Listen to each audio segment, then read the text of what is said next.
And the incredible 8-9 matchup between Wilt Chamberlain and Sabrina Ionescu is obviously going to be a battle that I'm rolling with Sabrina. And it's my pleasure to welcome Sabrina Ionescu into our program, coming to us from Eugene, Oregon. First of all, Sabrina, how does it feel to even be compared to Wilt Chamberlain? And then know that I chose you over Wilt Chamberlain in my bracket. I mean, crazy to even be in the same sentence as him, of course. I hope the odds are in my favor. I'm not really sure. I mean, that's going to be a tough one. Well, one thing we know for sure about you, Sabrina, is that since you were 12 years old, you've known that basketball was for you, that you were going to play in the WNBA, and we just finally released the cover story that we've been working on with you. When you think about exactly where you started at, where your dream began, and where you are now, I mean, how do you resolve those two things? Starting at a young age, loving the game, playing it religiously, and having those dreams at a young age, and then now being able to live out some of those dreams, and obviously still having bigger dreams. But it's really crazy to see a cover story and to listen to myself speak when I was so young and talking about some of the things that I'm now hoping to accomplish. Now you're having to deal with the abrupt ending to your basketball season, and the reason you came back, you said before, was the unfinished business of making it to a national championship. What was it like the day that you found out that your season was over, your career as an Oregon Duck was over? Yeah, I mean, heartbreaking. Obviously, still had some games left in me, and obviously still wanted to be able to compete and wear Oregon across my chest. Obviously, still trying to swallow that pill.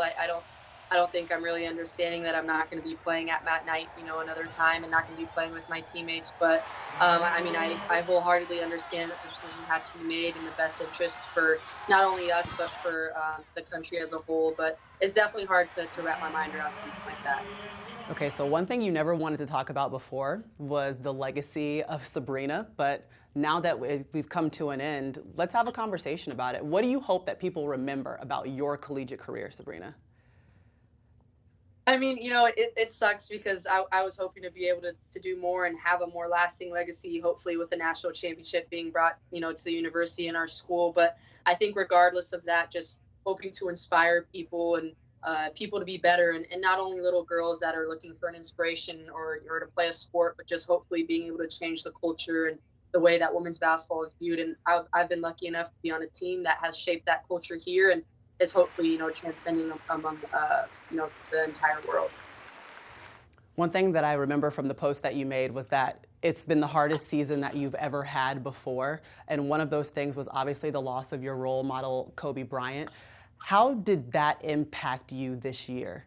Obviously, with the loss of him and everyone else that I lost on that day, it really made me appreciate and value who I'm around and really not take anything for granted. So I think from that moment on, I was very appreciative of the games. I was very appreciative of my family and those that I cared about. And I mean, now that you see the season ended so soon, I did give everything that I had to the game and just trying to be the best person that I can and the best teammate.